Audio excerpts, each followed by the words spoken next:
course, and it's where I found the first bit of wildlife to show you. This is a large red damselfly, and it's a female.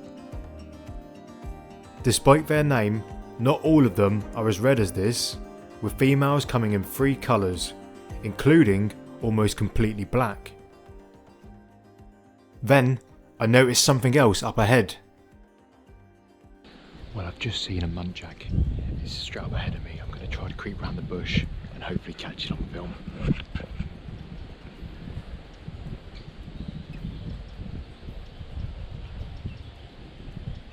Okay, I can see it. I'm going to get my camera out. Oh.